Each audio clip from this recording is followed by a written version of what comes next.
Harkafuune kabajamtoota daawwattoota keenya kun OBN International irraa qophaa'ee kan isinii darbu qophii Damboobaati. Qophii Damboobaa keenya kana irratti keessummoota nama sadii qaba. Keessummoonni kiyya eessatti akka dhalatan, eessatti akka guddatan, amma eessa akka jiraatan naa himsu. Kanaafuu amma qajeellotti gara isaanii deeba nu faana turaan afeeraa keenya.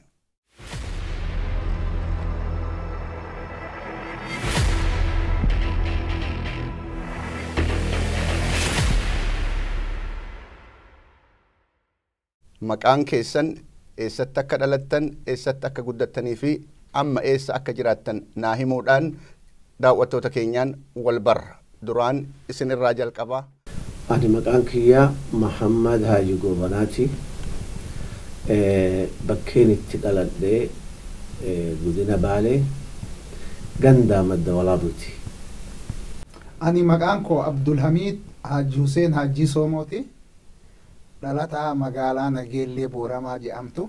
Amma ammoo magaalaa San Diego kutaa Kalifoorniyaa keessa jiraadhu. Hayyee. Galatooma maqaan kiyyaa Muhammad Khaliisha Masiraaj naan jedhanii ani dhalataa Baaleeti. Ammaaf ammoo kan jiru Ameerikaa kutaa Minisootaati.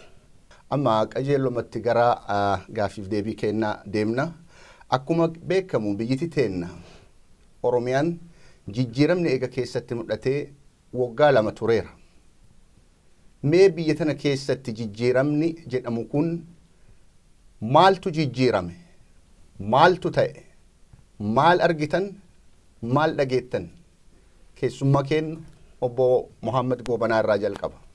Biyya keenya waan isii keessa jiraatiif waan isiin keessa jirtu irraa sa'uun hin dheerattillee hin jabaattillee biyya waggaa 150 gabrummaa keessa turte. Haa ta'uuti ammaan kana haga jijjiiramni dhufe jijjiiramni amma maayyuu kun dhufe waa guddotti argama. Waa guddotti irraa mul'ata, waa guddotti irraa haasawama. Takkaffaa armee tanaa deemnee Ameerikaa irraa deemnee biyya teena dhaynee adoon sodaanne adoo halkan tokko akkamitti maalti nu bu'an jenne tarabbi irraa dhuftu malee tabanii aadamiif yookaan karaa mangistiitiin dhuftu maalti nutu qadoon jenne keessa dhaabannee baan feene dubbanna akka feene dubbanna. Oromoo jettee, Soomalee jettee, ka fedhe jettee, abbaa fedhe jettee, Sidaamoo jettee, kana jettee, Walaayittaa abbaa fedhe waan fedhe dubbatte. Maaliif dubbatte namni siin jedhu hin jiru. Yoo karaa keessa rafte makiinas si dhawaa yookaan bineensas si nyaataa irra kayyoon siin jedhan malee maaliif rafta kana namni siin hin jedhu. Turuu jijjiirama guddoo jedhee argaa. Biyya waggaa 150 gabrichi gubbaa taa'ee guyyaa tokkotti akka fedhii waggaa tokkotti waggaa 2 keessatti akka fedhii isii argatti jedheen amanu nama amanuu miti. Waqtii guddoo feeti gizee guddoo fudhatti. Waggaa 2 dhiisi 5 illee 6 10 faa fudhattee dha. Suutan deemtee yaada gahuu qabdi malee ammaan kana adoo rakkoon hin jirti jechuudha. Haa jiraattuti rakkoon kalee jirtuuf ta'ara jirtu tokkoo miti jedhee amanaan. Jijjiirama qabdi. Afaan dubbiin jijjiirama qabdi. Deemtee nagaan galuu jijjiirama qabdi. Bakka feete bultee yoo baate maaliif as bultee maaliif karaa kana deemte namni jedhu jijjiirama qabdi. Tanaayyuu jijjiirama jedhee an akka nama tokkootti hin amana. Obbo Abdulhamid eega biyyarraa baatanii gara biyya teenya Oromiyaatti deebitanii Oromiyaa argitanii mee jijjiiramni biyya keenya keessa jiru jijjiirama jedhamu kana maal argitan maal dhageettan? Dhugumatti akka nama tokkodhaan jijjiirama guddaa arge. Jijjiiramni ana arge ka bu'aa nama hundaaf qabu. Inni ka miilan baqatee mootummaa duri miilan deemee naannoo biricce roophilaa yaabbatee nagahaan Finfinnee galani. Inni ka roophilaan baqate akkuma san roophilaa yaabbatee nagahaan galani. Inni ka karminaala jedhamee duuti itti irra murteeffamtee sodaatee ala taa'u nagahaan biyya deebi'e. inni ka hujii dhabee biyya sarraa baqate nagahaan biyya deebi'e kun hundi waan si agarsiisu akka agartee dimokiraasummaan guddoon Itoophiyaa keessaa calanqiftu yeroo ammaa kanatti maaliif kakalee karminaala je'amu Finfinnii keessa dhaabbatee waan fedhe dubbata. Kakalee warra isaanii arguu dadhabee achi tafe deebi'ee nagahaan deebi'e kun hundi jirjiirama namni tokko fide jirjiirama sabi bal'aan fidee jirjiirama dhiigi itti bahee haa ta'u ammoo yaada nama tokkorraa ka'ee kun hundi deebi'uun yaada guddaa. Torbaan sadiin dura obbo Lammaa Magarsaa caqase. Inni ka Mooyyaleen bahe, inni ka Dooloon bahe YouTube keessa jira. Inni ka Roophilaan bahe akkasuma deebi'e. Dubbiin kun dhugaadha ammoo an jirjiiramni nan mul'atu kanumarraa tokko. Hayyee obbo Muhammad Sheek mee isin hoo biyyatti deebitanii Oromiyaa argitanii Oromiyaan maal fakkaatti maaltu jijjiirame maal argitan maal dhageettan? Duraan dursee obbo Nugusee osoo gara gaafii teetiin deemnee OBN International galatoomaa isinin jaa carraa kana nuu kennuudhaafi gama gaafii keetii yoon deebi'ee ani aga biyyaa bahee amata 39 2015 gara biyyaa deebi'ee gaafa sanii warra dur biyya harkaa qabsantu biyya harkaa qaba. Baasaboora kiyyarraa fudhaniiti akkas sawuratu jira footoon nama bakka isaan ta'an san jala footoo kiyya laalanii achi jala laalanii toloon hidhuu hedanii jee sodaachuu ture. Bara dheengaddaa ammoo hin dhaqee sodaa tokko malee gaafa sana ammoo gaafa 2015 akka nama biyya ambaa dhaqee yookaan Raashiyaa yookaan Chaayinaa dhaqeettiin sodaachaa gaggaarreffachaa deemuu ture. Bara dheengaddaa yoon biyya dhaqu ammoo akka nama haadhisatti galatti dhugumatti gammachuudhaan abdii gurguddoodhaan akka abbaa biyyaa tokkotti boonaa jijjiirama dhufesaniif jecha gammachuun natti dhagamaa galee jechuudha.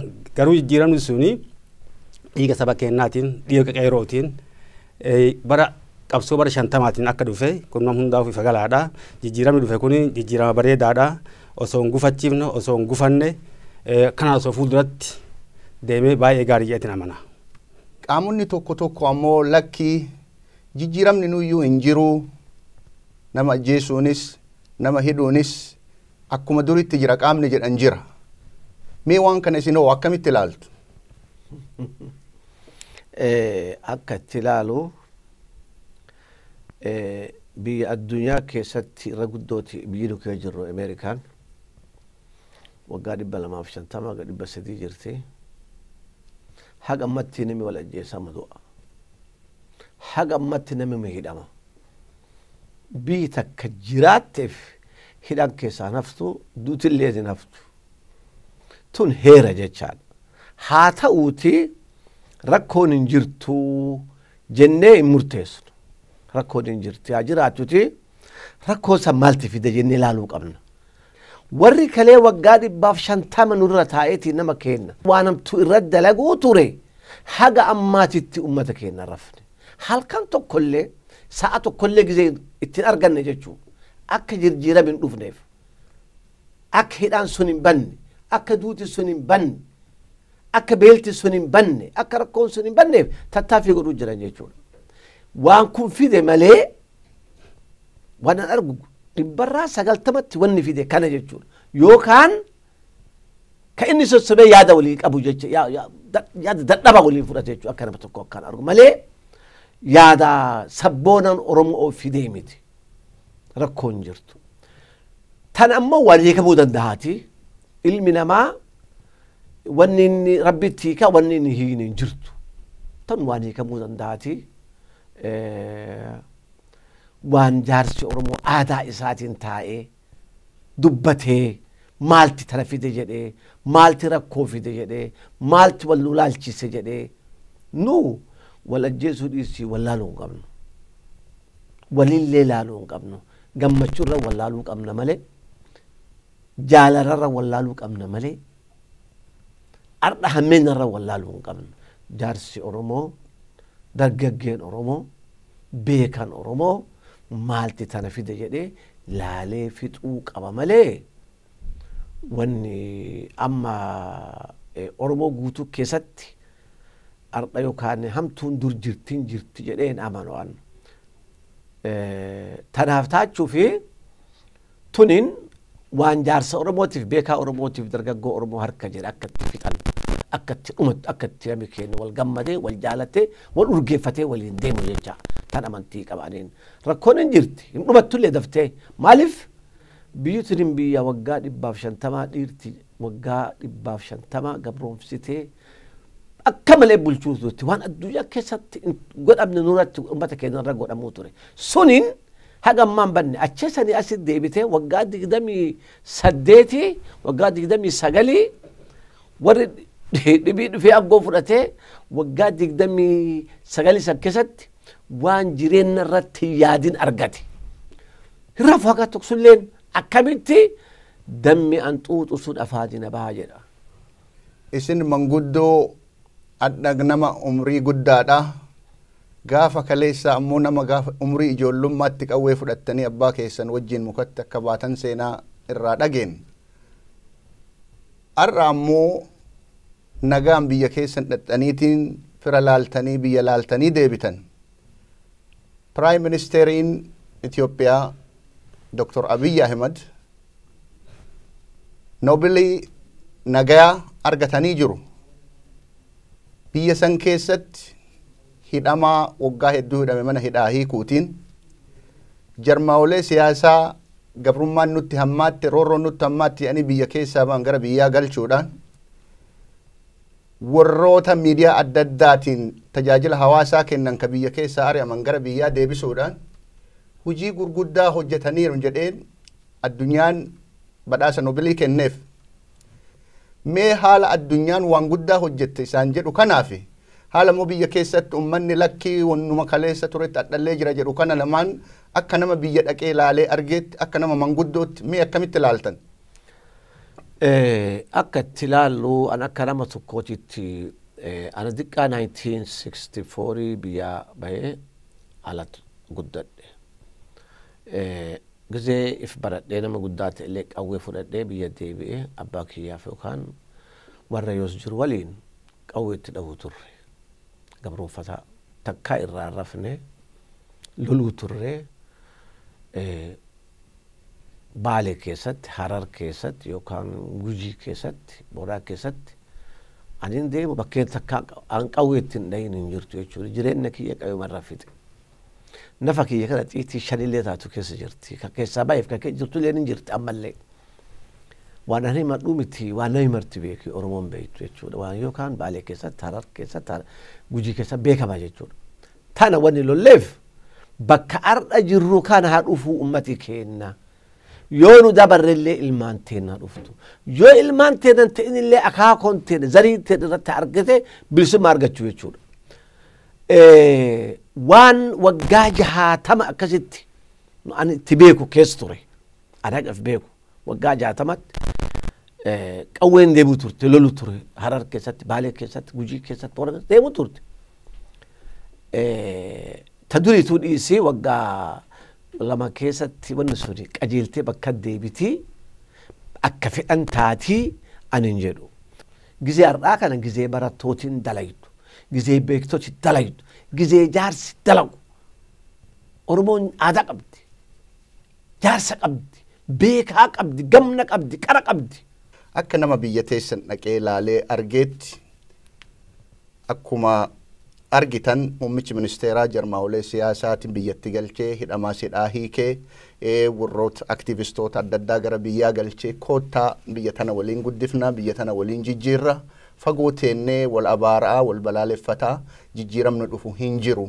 Garaagarummaa yaadaas yoo qabaanne wajjin teennee wajjin mari'annee eetiin yaada caalmaa yookaan yaada mo'ataa akka qabe argate ka ummataan filatame biyya tana bulchinaa jedhamee mariif biyyatti gale.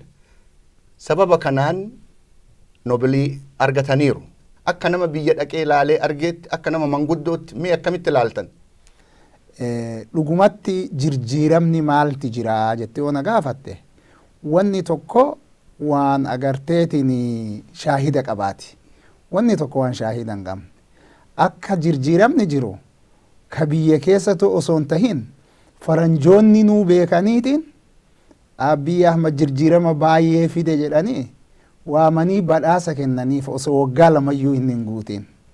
Kun waan si agarsiisu dhugumatti dhugaa dubbatuun waan jedhan yoo dhugaa dubbatan shimbirroon duutellee ni kaati. Namoonni gariin jiru ka yaada kiyya kanan deeggarre isaan illee dhiifama na haa godhanii ammoo haa tahuuti jijjiiramni kun jiraachuu faranjiinuu ragaa baatee badhaasa kennite. Kanaaf jecha jijjiirama baay'ee jira. Lolli ka bu'u ilmi namaa bifa bifaan waa ilaaluun mala. Namni tokko kuni naan ta'u kanan naa taha jechuun mala. Kana hunda yoo silaa wal dubbatanii taa'anii akkuma obbo Abiyyiin kaan Eritiriyaa galchee, kaan Ameerikaa galchee, kaan Orobbaa galchee nagaan galaatii lafa kana cimsinee wajjin haa jiraachifnu jedhe santi yoo walit dhufanii silaa yaada waliif fidatanii akka itti walii galan godhan guddoo dansa. An ammoo akka naannoo an irraa dhufeetitti yoo namni na laalullee jiraate, yoo namni argullee jiraate maanguddoos kadhaamus akka isinuu jettan boodat itti dhufna garuu an jijjiirama guddaa jira jedheetiin amana haganuu akka keessaa ba'a. Biyya Ameerikaa nu keessa jiraannu keessatti jarmoolee siyaasaa adda addatu jira, paartii 2-3 haga 4 hedduutu jira. Ummanni kunniin biyya isaanii keessatti yeroo wal dorgomanni biyya tana anatu caalaa irra guddisa jedhanii wal dorgoman. Biyya teennas ammoo haalli akkasii sun hin mul'atu. Jarmooleen siyaasaa yeroo wal dorgoman an abbaa biyyaati ati ammoo miti waan jedhu fakkaata. Maali rakkoon maddi rakkoo kanaa maali? Galatoomii obbo Nuguse gaafii bareedaa dhugumatti akkuma obboleeyyan kiyya asiin dura dubbatanitti jijjiiramni ni jira. Jijjiirama bareedaa dhufe jijjiirama nu takkaa umrii keenya keessatti hin argin nama xiqqaadhaan umriidhaan nama guddaadha. Jijjiirama nu takkaa Itoophiyaa keessatti waan akkasii dhufti jennee hin yaadintu dhufe. Jijjiiramni bareedaan sun garuu adeemsa keessatti qoxuraawaa dhufe. Wanni rakkina uumelleen jijjiiramni akka duraa dhufe saniin karaa silaa uummanni itti yaaduu fi akka uummanni itti fedhutti hin deemne jechuudha. Tokkoffaa lolan barbaadamnetu eegalame. Lolli sun ka'ama 27 yookaan amata meeqaa takkaa xiyyiitiin takkaan dhawamin gizee uummanni Oromoo bilisoometti hagareen tokko alatti haftee lola yeroo saniif nun barbaachifne kaafte jechuudha. Ka'ama 27 ga ijoolleen teennaa harka dugdubatti hidhanii bineensaaf darban takkaa qalii takkan dhayin lola kaafte jechuudha. Yeroo saniif nun barbaachisu jechuudha lolli sun. Kan biraa kanneen dhaabbanni siyaasaatii fi mootummaa dhaabota warra mootummaa harkaa qabu. Kalaafni iddoo tana jiru maali? Yoo dhugaa dubbanne jennee duunaan banamee dhuguma dubbannaa. Mootummaan akeessa kaleessa gizee jijjiiramni sun uumame tarkaanfii fudhate sanirraa xiqqoo akka waan gara biraa gortee. Goriinsa gara biraa gorte san warri opposition yookaan warri mormitootallee lakkii karaan kun nun baasu akeessi qabsoo teennaa, akeessi adeemsa keennaa, akeessi namni sabni keenya dhumeef abbootiin teenna amata hagas guutti lolteetti dhumatteef akeessa kanaan qabu akeessi kun xiqqoo karaa keenyarraa gore waan jiru tokko irraa xiqqoo dhaabatu warra mormitootaaf warra mootummaa harkaa qabu iddootti xiqqoo konfliktii uumame akka an arguutti dhiifama wajjin. Konfliktiin kun eega uumameen booda namni duraa walitti dhiyaatee biyya tana fuulduratti tarkaanfachiifna jedhu yaanni adda addaa konfliktii haa fudhatuuti wanni tokko tokko uumamte jechuudha. Kanaaf jecha dhaabni siyaasallee kan silaa biyyatti galilleen osoo silaa gartee yoosiif walitti dhufanii humna takka ta'anii walitti hirkatanii waa takka osoo uumanii biyya sana fuulduratti osoo tarkaanfachiisanii waan bareeda silaa isaanillee addaan qoqqoodamuudhaan wal dhaguu dhabuudhaan bakka bakkatti addaan faffaca'uudhaan mootummallee karaa mootummallee adeemsa akka duraan isatti waan duraan hin deemaminiif xiqqoo gartanii waan dhiibbaan biraa jirtuuf jecha kanaaf jecha konfliktii biyya keessatti uumamte jechuudha. Amma ammoo wanni jiraa maali? Tammatti as haa deebuuti. Mootummalleen akeessa dhugaa nama hidhaa gadhiiftee jirti nama baay'ee hidhaa gadhiifte akkasuma namni namallee hidhamaa jira. Yoo dhugaa dubbanne dhaabbileen siyaasallee warri mormitootallee silaa waan kana walitti dhufanii mootummaa tanaan waliin ta'anii ambanni kun gartanii karaa miti amata 150 booda hireen tun arra dhuftee harka dhufte waan kana akka irraa gartee haa fooyyessanu jedhanii silaa gartee waliin ta'anii osoo fooyyessanii silaa waan bareeda takka jechuudha. Warri mormitootallee waan kanaan goone haga tokko filaalanii turan dhugaa dubbanne haga tokko filaalanii turanii garuu wanni sun bakka hin geenne jechuudha. Mootummalleen waan kana silaa qabbaneessitee manguddoodhaan mee waan kana isin laalaa jettee haga tokko tattaaffii gootee turte bakka hin geenne jechuudha. Silaa gartee akkas qabbaneessuu qaban jechuudha. Ammaaf mi'a isaa deebinuuti. Manguddoon abbootiin amantaadhaa abbootiin gadaadhaa waan amma adeemaa jira kana silaa walitti fiddee dhaabbotii tana karaa mootummalleetiin haa ta'uuti karaa warra mormitootalleetiin haa ta'uuti taa'anii ambanni waan kana amata 150 hireen tun dhaqqabde hiree tana ofirraan balleessinuuti. Mee waliin teennee abbootiin gadaa yoo takka murteessuu hin dandeenye bu'aan qabdu jechuudha. Abbootiin amantallee yoo takka ati badii qabdu yoo naan jechuu hin dandeenye bu'aan qabdu jechuudha. abbo ogeeyyin hayyuullee yoo gartee abboo ati bu'aa situ badii qaba dhaabadhu yoo naan injiin bu'aa takka illee hin qaban jechuudha. Kanaaf nama badii qabu tokko teessisanii wal dura fidanii ka badii qabu si badii qabu dhaabadhu jedhaniini jijjiiraman akka hin gufannetti akka gizee dura eegallee culluqaa bareedaa hin xammallee karaa sana irratti yoo deebinee itti sinaa tuulee xammallee jijjiiraman guddaan fuuldura deema jedhu namana. Isin gaafa qawwee fudhattanii abbaa keessan faana baatan roorroon hammaattee lafa teessan isinirraa fudhatanii biyya teessan isinirraa fudhatanii humnaan nu gabbaraa afaan keenyaan nu bulchaa jechuuf baatan. Gaafa sunti baataniif mirga abbaa biyyummaa keessan falmachuuf haqa keessan falmachuuf adda ammoo biyya teessan keessa deebee uummanni biyya isaa keessa jiraataa jira afaan ofiitiin of bulchaa jira. Waggaa 150 roorroon hammaattee uummata Oromoo irratti deemaa turte waan xiqqoo isii amma wooyyoofte fakkaatti. Waan uummanni Oromoo xiqqoo isii rakkoo san keessaa ol ba'e fakkaata. Ammoo qeerroon gaafa waggaa 27 guutuu uduu ajjeefamtu hayyoonni beektonni qotee bulaan daldalaan aan marti isaa uduu ajjeefamu uduu biyya ari'amu kan tureef haqa isaatiif biyya isaa falmachuuf adda ammoo biyya isaa keessa jira. Qeerroon kaleessa biyya isaa falmatte haqa isaa falmatte qeerroon kun silaa ka jirma siyaasaa tokko ta'uu qaba moo qeerroon abbaa biyyaa ta'uu qaba ka Oromoo guutuu ta'uu qaba jettanii yaaddu? Waan an qabu qeerroon nama nagaya eegu ta'uu qaba. Hariyaan qeerroo jechuun dargaggoodha. Dargaggoon ganna 30 ganna 35 gadi haa jennu. Nami gizee sanii ganna san kee jiru misooma fi nagaya eeguufti. Bareeda. Nagaa san ammallee irraa eegan jechuudha. Ka karaarra hin jirre karaarra gori. Ka karaa gubbaa jiru jabaadhu jettee qeerroon akkuma kalee dhiiga sii jirti. Qeerroon waggumaa hagam beeku qeerroo waggaa 60 takkaan ta'e nuyyuu qeerroo taane qeerroo keessaa baane amma jaarsa taane. Gizee qeerroo san bilisummaa barbaaduu turre loluu turre qawwee dhawuu turre. Qeerroon deemtee qeerroon ardha rabbii nasiiba godhee fi qeerroon waggaa 28 jarre kun dhuftetti kaate bilisummaan irra dhufte jirjiirami irra dhufe. Jirjiirami irra dhufe san akka inni madoofne eeguu qabdi qeerroon. Qeerroon guruba nama tokkoo guruba paartii tokkooti miti guruba mangistiiti miti bulchaati yookaan mootummaati miti. Qeerroon qeerroo ummata Oromooti. Laafan kasiiti beekan kasiiti mootummaan tasiiti dhaabdi alaagalte kasiiti martubaa waan isii ta'eef jabeeftee eeguu qabdi qeerroon. Tanarra dalaguu qabdi jedhee amana qeerroon. Aduu halkan tokko bulle aduu raf tanarra dalaguu qabdi jedhee amanan. Qeerroon ilmaan teenna ilmaan nu dhalee jechuudha bakka dhibitti hin dhufne samaa irraa gadi hin buufne rabbi nu dhalee. Jaarsi marti abbaa siiti. Intalti marti haadha siiti. Jaartin marti haadha siiti. Haadha siitiif abbootii siillee fudhattee mootummaa siillee fudhattee nagarra dalaguu qabdi. Akka biyyi teenna madoofne akka biyyi teenna hamtuun takka keessatti hin argamne qeerroon dalaguu qabdi jedhee amananiin. Oromoon tun abbaa biyya isaa taatee abbaa mirga isaa ta'uufis hireen Oromoo harka jirti. Ofii wal facaasanii wal balleessuuf gabrummaa tana caaltes walitti deebisuufis hireen Oromoo harka jirti. Rakkoo adda jirtu tanaaf maaltu furmaata? Ani dhaamsi an dabarsu beekota yoo taate warra barattoota yoo ta'e warra politika afiigu yoo ta'e waan an qabu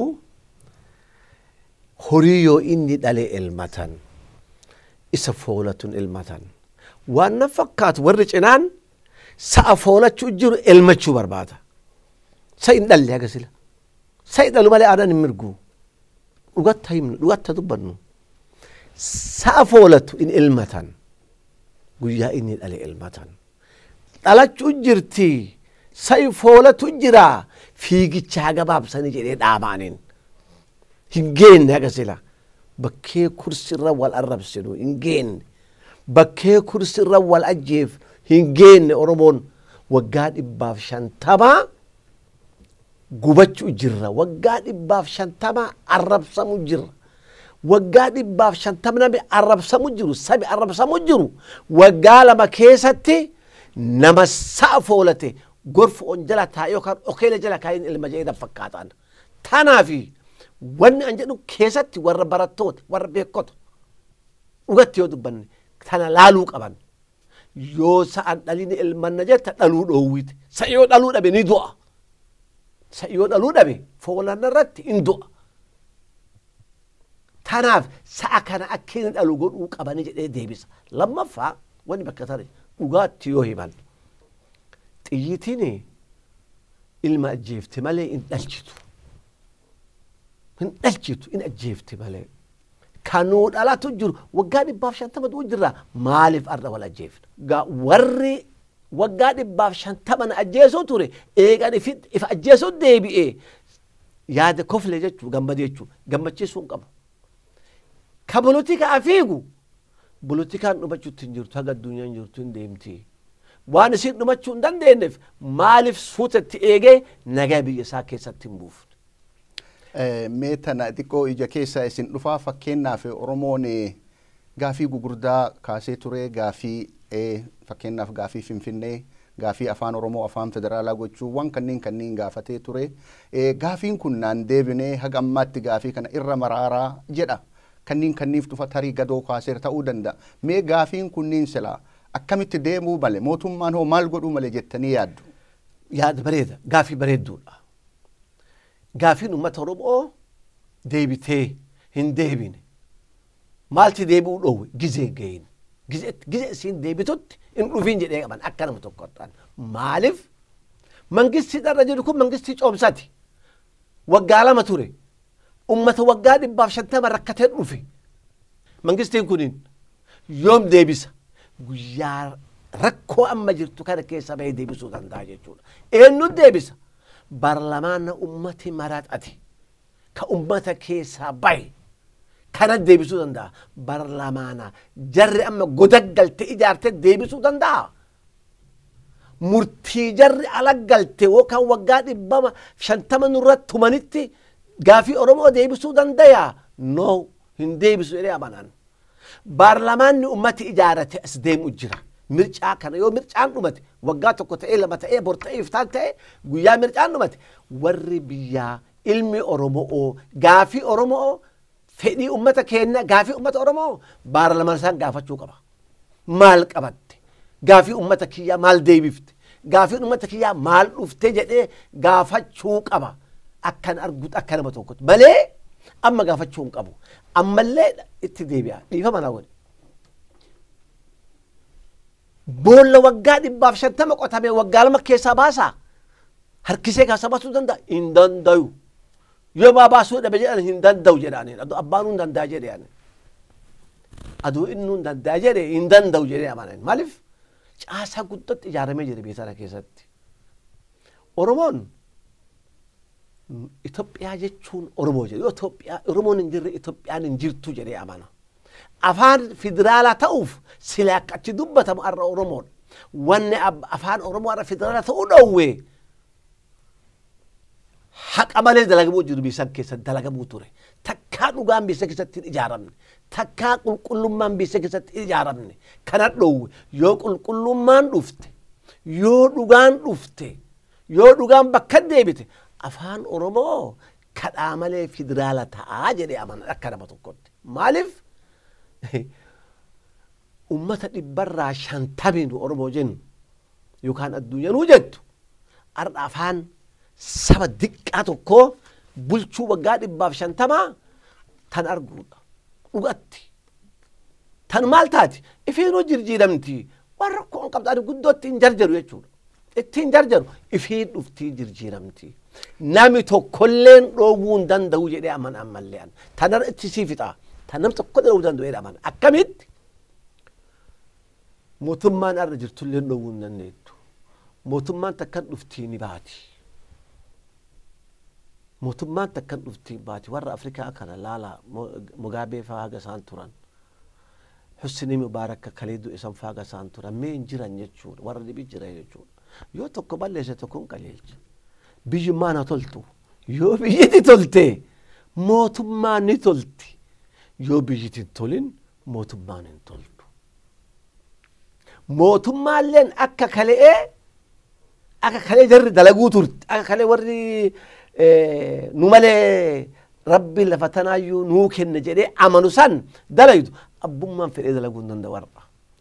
Namni dalag jedhelleen taffinish kasaaraa irratti hin dalagamtu sun hin taatu. Tabarra 28 illee dabarte hafte sunuu taati jette.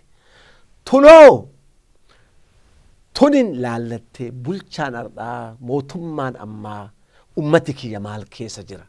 Maaliif nattuu fuula deebi'een halaala. Maal narraa komata jedhee laaluu qaba. Ummati kennalleen mangistiin kun mootummaan tun eessan waa jallifte ka jallifte alaaf biyyallee wal waamee beekan jaarsi jaartin qarri wal waamee dhaqee tana balleeftee qajeelchi. Mootummaa abiyyu tanarraa gortee karaa malee qajeelchi jechuun qaban alaa hamatuun qaban alaa wal arrabsuun qaban dhugaan sitti butaan alaa wal arrabsuun karaa malee aadaa Oromootillee miti. Maqaa nama hin qabne walirra kaayuu dhiisuu qabna. Maqaa nama hin qabne walirra kaayuu dhiisuu qabna. Arda keenyarraa waa himuu dhiisi ka ambaa ka keenya ta'eyyuu waarraa himuu hin qabnu. Tanarratti dhugaatti yoo qaqqabnee dubbanne obbo Nugusee.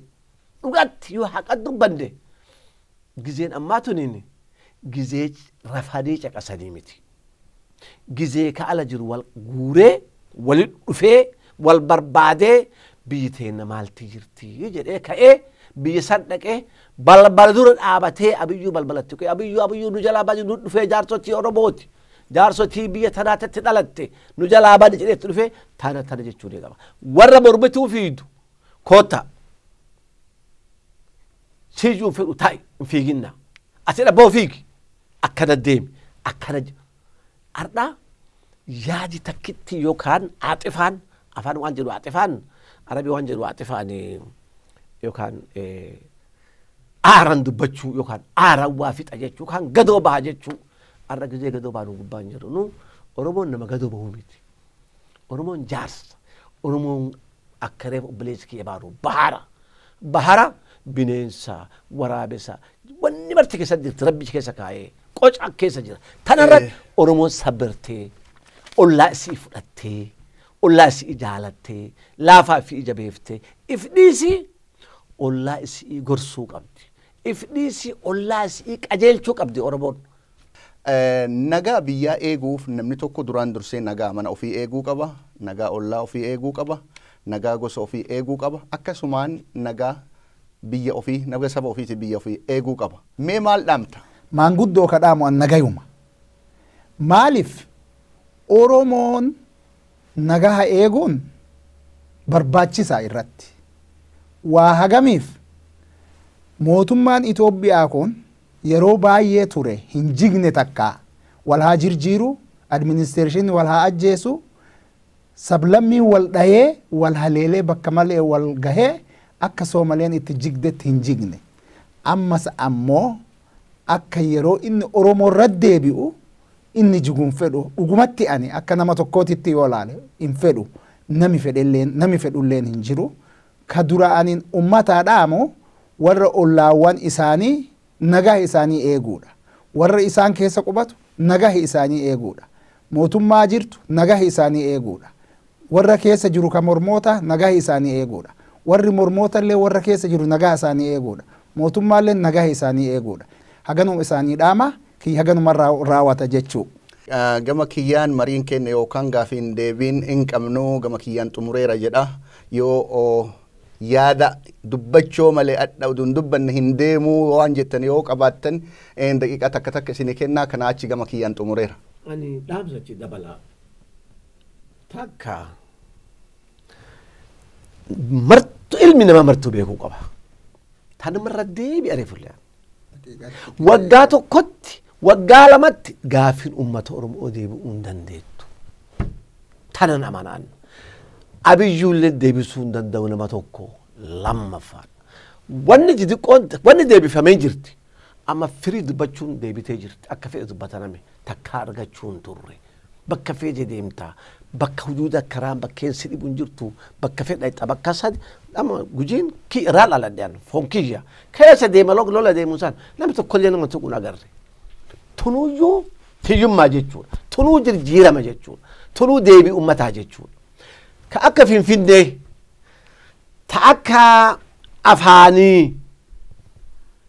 ani yeroo takka heera tokko jijjiiruuf wanni jijjiiruu danda'a paarlamaana malee yoon ol dhaabadhee jijjiire ka dhibii dhorganoo dhufee diida jijjiira san balleessuu danda'a wanni takka yoo heeran barreef murteeffamte yoo heeran jijjiiramte paarlamaana jijjiiramte paarlamaana jechuun ummata jechuun paarlamaana mangistii jechuun ummata akkan itti beekutti mangistiinu ummata waa ummata achi kaayatee nuu dalagaa jedheen waa namatin achi kaayatee nuu dalagaa jecheen akka fedhe godhuu dandeetta karaa irraa godhuu ari'uu dandeetta karaa irra jiraatu gargaaruu dandeetta mee dhugaa yoo dubbanne mangistii amma jiru kunin haga sila mangistii coomsaa jedha malee mangistii guutuu juumi jedhaan akka nama tokkotti waayi paarlamaanni mircaan dhufee haa maraxamu yoo maraxame gaafiin finfinnee deebi'u giddii akka fedhetta deebitu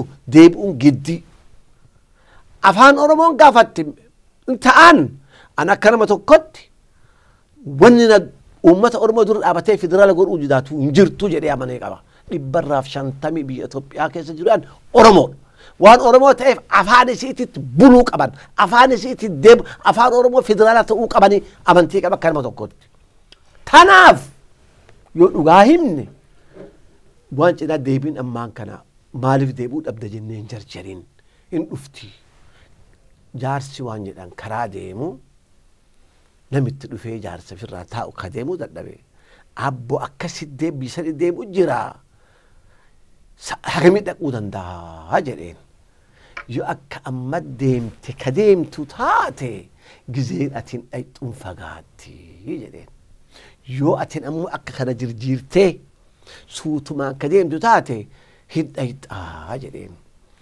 abbo amma fiiguu jira yoo akka fiiguu kanatti fiige maal dhaquu dhaba jennaan gufattee cab'uu maltaa adoo agarri qilee bu'uu maltaa yoo suuta deemte bareedaa jedheen awwaanan qabu mangistiilleen ummata isaatiitti hin fiiginii suutaa deemu ummatillee warri siyaasalleen mangistiitti hin fiiginii walumaan mari'atee yaada walii dabalatee waliin haa deemu dhaamsi an dhaamu dargaggoo ta'ee warra politikaa keessa jiru ta'ee ummata jaarsaa ta'ee abbaa gadaa ta'ee bulchaa ummataa ta'ee wal qabatee waliin haa deemu nami bofaa fi buutii fi qorca cabsoo fi maaliin dhaabattee nyaachufteettu ifiif wal nyaatutti fiiguun karaa malee buuti si laalu jira bofa si eegu jira jawwee bakka baratettee si eegu jirti if eega ummata oromoo diqqaa oromoo jaarsa oromoo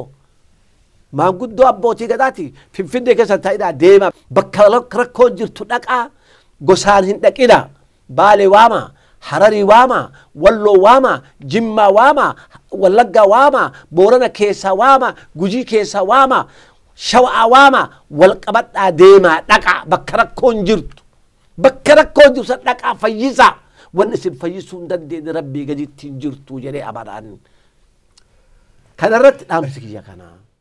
Manguddoota biyyaa warroota qabsoo Oromoo keessatti qooda gugurdaa qabdan keessattuu warra qawwee waamicha kenna kabajitanii istuudiyoo OBN International dhuftanii haala biyya keenya keessaa irratti yaada kana fakkaatu nuu kennuu keessaniin hedduu galatoomaa ulfaadhaa isiniin jedha. Baay'ee galatoomaa isiniin jedha. OBN International baay'ee galatoomaa chaansii kan nuu kennu. Ayyee kabajamtoota daawwattoota keenya qophii guyyaadhaa haala biyyi teenya yeroo ammaa keessa jirtu keessatti manguddoota sadii waamee kan irratti mari'ataa turre qophiin kanuma haga ammaa ture. Kan biraatiin yeroo biraa haga walitti deebinutti nagaatti kan isiniin jedhu qopheessaan qophii kana an Nugusee Bokiiti.